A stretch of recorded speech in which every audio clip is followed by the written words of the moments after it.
my brother and I and my sister-in-law, we didn't educate ourselves properly on what exactly dementia meant. I'm Diana Clark. Welcome to Conversations with Intent, brought to you by Intent Clinical. I'm talking with Denine Gentilella, and we're talking today about her family's story, not just her story, with her mother's dementia. So in 2020, she passed away, but 2014 is when she got an official diagnosis, but you had suspected before then. Correct. What were the first flags that surfaced that made you wonder, is mom okay? Well, so my mom, I'm originally from Long Island. My mom still lived on Long Island. And I have two older brothers. One of them moved out to California. And so he's still here. He and I are out here. And He's out there, right?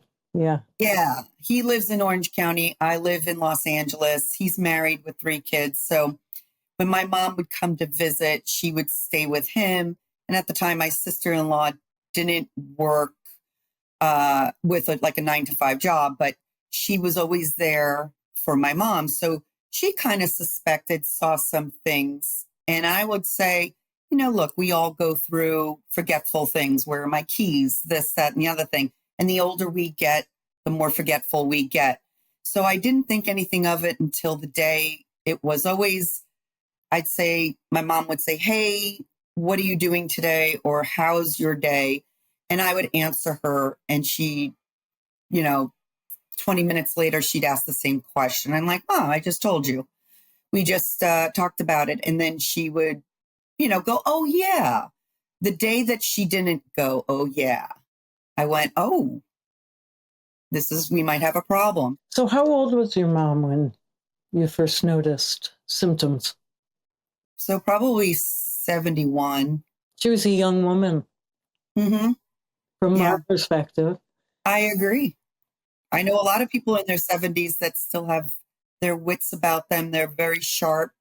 Did she have a official diagnosis of Alzheimer's, or was it an unspecified? Unspecified.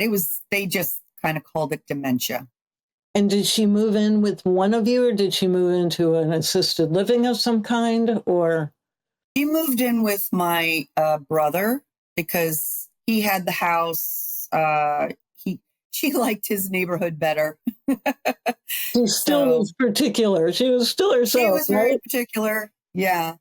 Yeah. So it was fine that she lived there because my sister-in-law could be there for her almost 24/7. Tell me a memory of your mom from her adulthood before she got ill. And then I'm going to ask a second question, but give me a memory of your mom, something that would be typical of your mother.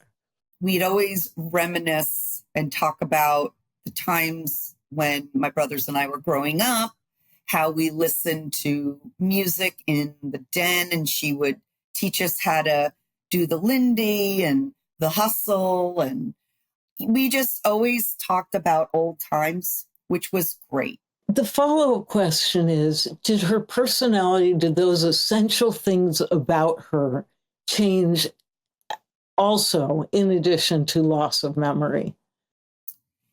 No. I got to say, my mom stayed kind of the same.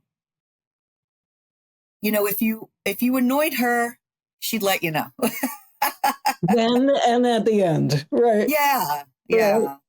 But I would say once, she got worse, of course, there were many, many, many changes that happened. So you have two brothers. The 3 of you were her primary caretakers. Did you split up tasks? Did one of you take care of the medical piece, somebody else take care of the financial piece, somebody else take care of the caretaking piece? How did you navigate that? Well, I would say the oldest brother who lived in North Carolina, there wasn't really anything for him to do because everything was more hands-on.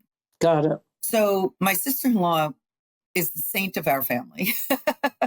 She really took hold, and she was just phenomenal. She did a lot. So, but when it came to setting up the doctor appointments. My brother and I would kind of split it up. My sister-in-law would drive her to those appointments unless we could take off the day from work and do something. And I ask this because I know that in many of the families I work with, when situations get stressful, when a parent is challenged, when they are, basically on their way to a different land, either mentally or physically, sometimes there's conflict among the siblings, the children, about who's in charge of what. Did you have any of that conflict, or was it fairly smooth? I think because we split things up, I'd say the only conflict we had is because I was farther away and unable to do as much as they could do. When I wasn't able to do my bare minimum, that would annoy my brother. But, sometimes I had plans that weekend that would kind of be in the way. That raises another issue, which is, how do you have life in between taking care of somebody who is not well like that? Yeah, that was really hard because I felt guilty if I didn't go visit. But then at the same time, I'm like, I might go away for the weekend and visit friends, and then I would immediately have to be there the following weekend to make sure that I was there. Tell me a little bit about how she declined. What did that look like? When we first moved her out, we really didn't. My brother felt very confident that we could get her driver's license. We could, she had a New York State driver's license. So he would go over the driver's test with her. And I will say that my brother and I and my sister-in-law, we didn't educate ourselves properly on what exactly dementia meant, how you have to be patient. We would get frustrated. Like, Mom, read through this. My brother would print out the whole test and like the background and everything. And he would give it to her. He had a big clip on it. And he's like, okay, during the week while we're not around, read through this. She never read through it. And even if she did, she wouldn't have remembered it. She wouldn't remember it. So then he would, bring her over to his house and I'd be there like it was on a weekend. And we would pull it up on the computer screen and we say, Mom, here, answer some of these questions. She couldn't do it. So then my brother would, talk to her, say, speak the questions to her, verbalize it to her. And she would just nod. Mm-hmm. And I just went, I don't know, John. We might have a problem here. I don't think she should have her driver's license. And then putting her in the car and having her drive to the grocery store that was just around the corner, she couldn't figure it out. So when we put her into the apartment, we did set her up in an apartment because she was able to still heat up food, pour herself a glass of water, take a shower, put her clothes away. Like I would do her laundry and she and I would fold her laundry and we'd put it all away. She kept the place clean. She did her dishes. So she was functional. Yeah. Yeah. So then it was kind of noticing that I'd prepare dinners for her. And the next week I come back and they're all still in the Tupperware. She never heated them up. And I put sticky notes on them. Mom, put it in the microwave for 1 minute. And the sticky notes are still there. Then I noticed that she wasn't really washing her dishes. She just rinsed them off and put them in the strainer. Does she know my son? She might know.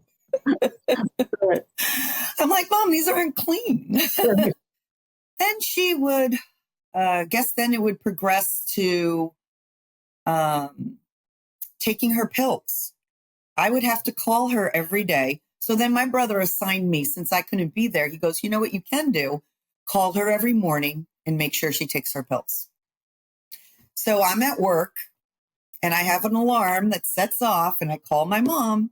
I'm like, all right, Mom, we're going to take your pills now. She goes, all right, I'll take them later. I said, no. Let's do it on the phone right now. And then all of a sudden she's telling me, and I would set up her pills in a pill box, the whole thing.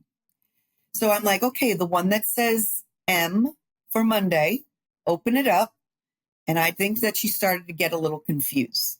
Then all of a sudden the pills started getting crazy. They're like in different. Yeah. I'm like, are you moving them around? She goes, no. Then it got worse. And she had an apartment that the door, it was like, you open up the door, you're outside. So it wasn't like in a closed-in apartment complex. But even though it was out, her doorway was outside and she had all the windows closed, I'm walking through and I can smell like toxic fumes, like something was burning. And I'm like, oh God, please don't let that be, Mom. Please don't. And of course, the closer I got to her front door, it smelled worse and worse. So I opened the door and you could just see like the smoke just billowing at the top of her living room. And I'm like, oh gosh, Mom, what happened? She goes, what? She was laying down on the couch. She gets up. She goes, what? And I said, Mom, was there a fire? She goes, no. Why?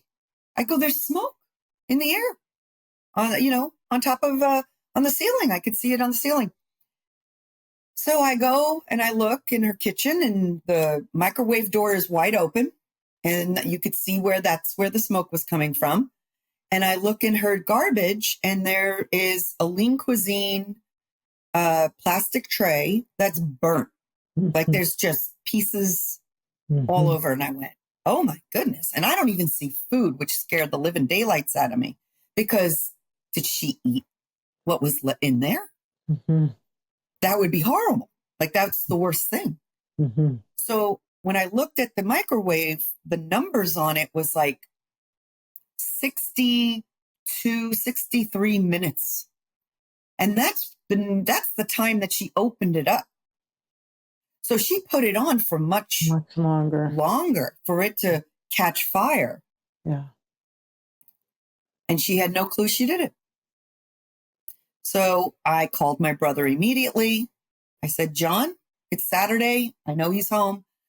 I said, we have a problem. Mom did this and come on over.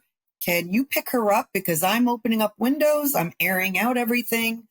I'm going to clean her place and try to get as much of the fumes out. But she may have to stay with you for a couple of days if that's okay.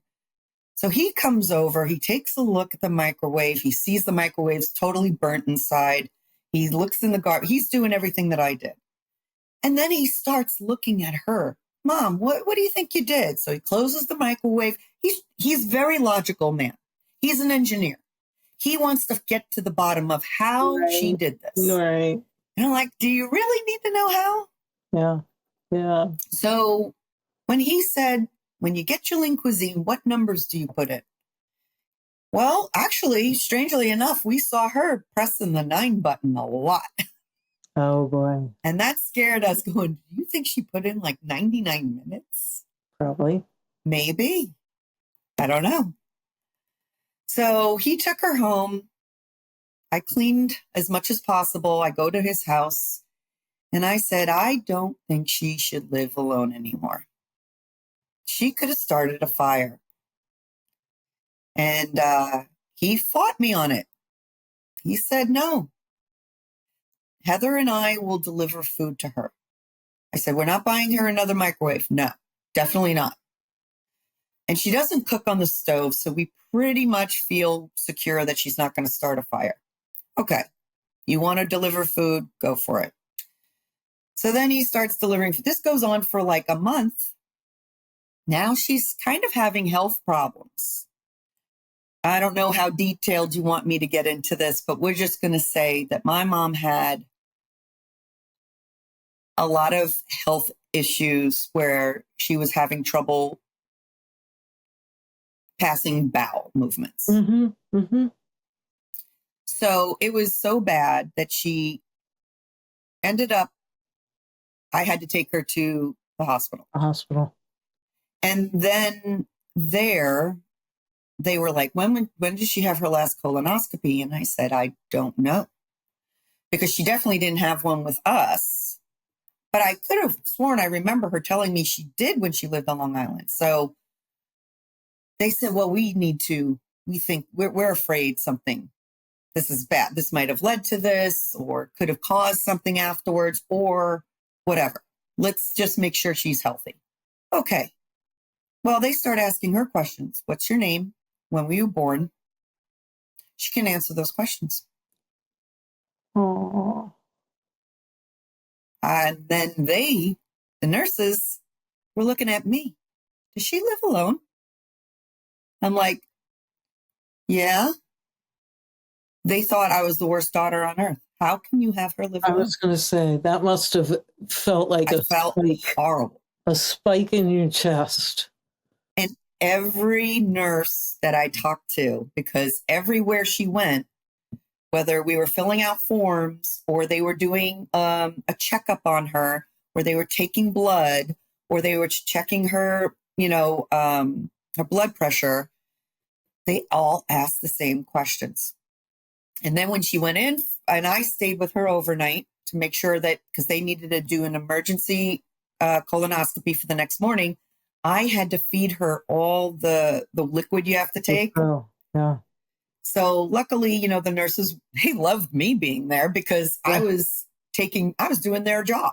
Right. And then when I knew that it was time for her to go, then I needed their help because I needed their help to get her out of bed and so forth. So, and then she was clear and we took her in. And again, they started asking the same questions. And I go, I know she lives alone. It's horrible. I'm a horrible daughter. I don't know what to say. But, and then my brother showed up to the hospital after her colonoscopy because they did it first thing in the morning. He showed up afterwards and he looked at me, said, John, they are telling me she can't live alone. We need to find her a place. So of course you can't find something right away, but luckily the hospital had a, social workers. Thank you. And they helped us, take Find those steps, start looking into, help. So we ended up calling around and we had somebody come to her apartment to take care of her while we were looking for some kind of assisted living that was affordable. And then we just found one of those, those homes. It's an actual house and it's like a boarding house and they have caregivers there. And something, my mom wasn't on blood pressure medicine or anything. The only prescriptive medicine she was on her, was for her dementia. She was on supplements. That's it. We had tons of supplements. Mm-hmm. And then those two. So we ended up finding this great place. It was 6 minutes away from my brother's house. Perfect. And they did her laundry. Right. They did everything. They cooked for her. That's great. And I got to say, it was affordable.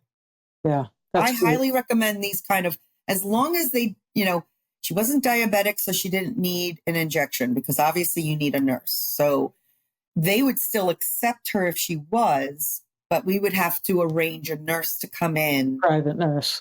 Yes, a private nurse to come in. She didn't need those things. No. She was taken great care of. I will say the greatest thing of all of this that happened was she quit smoking on her own. She was a smoker since she forgot. She forgot. That is interesting. Someday somebody's going to be able to figure out that and capitalize on the addiction piece of that. That forgetting is important. Yeah, because she never could quit cold turkey like that. And she wasn't allowed to smoke in the apartment. So we made it strict rules. Mom, there's a smoking area you need to go to. Well, she also got lazy. There was a lot of laziness that comes with dementia. They don't want to do anything. So she would just sit down, watch TV, and she just would You don't want never, to smoke. she didn't want to go out there and smoke. So I think Yeah. it's a combination of that both. And then she forgot. We would come over and it's like, Mom, you still have the same carton of cigarettes sitting there that my sister-in-law bought her 2 weeks ago. And she goes, yeah, isn't it great? I don't want to smoke. Love I'm that. like, it's fabulous. Yeah, I love that. So that's a good moment. Tell me, what was the moment that you look at and go, I'm losing my mom? Was there that moment? Yes. I say that I was losing my mom when we moved her out Mm-hmm. because she was, we noticed how forgetful she She was. was. That was your moment. Yeah. And then it would be when she just almost burned down the place Mm-hmm. and she forgot all about it. And she didn't even notice the smoke. Yeah. Like that has nothing to do with memory because it's there, it's happening, it's right in front of you. Just obliviousness. Yeah. It's almost like the smoke was now blending into, it was like a picture on the wall. Yeah. She just didn't notice. Wow. It was like a part of the apartment. What would you tell somebody else who was you? Be patient. Be patient. Whatever they say, go with it. Don't correct them. That was my biggest thing. Both my brother and I, being logical people, we were like, no, Mom, that's not true. No, that didn't happen. I don't know what you're talking about. It's like, just go with it. Oh, really? Well, tell me all about that. Did you laugh together? Yes. Did you trade stories as this progressed? Yeah. Yeah. And I learned also later, and I wish I knew this, music. Music. Why I didn't incorporate music into our visits more often. That's She really good loved advice. music. It's great advice. Music bypasses this and goes right into the heart. It really does. Yeah. We were in the car, she and I, my mom, and we were driving around, and I just kind of put in, I don't know, it was like one of the stations, and they played one of the songs, one of the music, one of the groups that we listened to back when we danced, right? Yeah. And I said, "Oh, Mom, do you remember this?" And all of a sudden she wasn't remembering the words, but she didn't remember the words back then either, honestly. None of us did. Right. But she was like, "Oh," and her head was bobbing, and she was loving it. Oh. I didn't get the reaction like I did when I took her to Mamma Mia, but she was loving it, and I just went, "Wow, we gotta listen to music more." Music. I love that. Yeah. So when you think about where we're going in this world and the changes that we're making and how much we're learning about the brain, what do you look forward to in this? Finding a cure, finding prevention.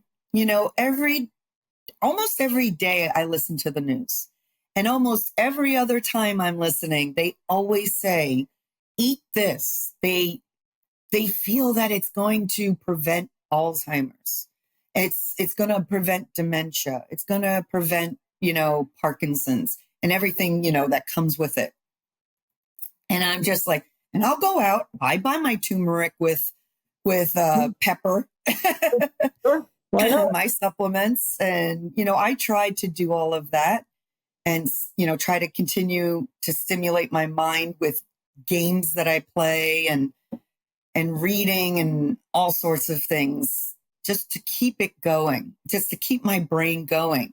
Because my biggest fear is, there's no real proof that it's hereditary. But when you talk to some people and their grandmother and their aunt and their, uncle, and I see that it's, the majority of it is women, more women than men. And I get scared. And my brothers and I have this conversation a lot. Like, wow, what are we going to do? Denine, are there any organizations that you would like to support or actually shout out? Absolutely. I work with an organization who has been phenomenal. And I've learned a lot through them as well. And I do a lot of charity work with them. And it's called All's Out, ALZOUT. And it started, I want to say it's a good 6 or 7 year old organization. Right. And how can people find this organization? The organization is All's Out, ALZOUT, and you can find them at allsout.org, where they are raising money to find a cure and build awareness to all Alzheimer and all dementia-related diseases. Well, Denine, thank you so much for sharing this. I think you gave us a few good tips, one being patience and the other being music. Thank you very much. I'm glad I can help. And for any of you listeners, if you have questions for me, Diana Clark, please email us at conversations@intentclinical.com.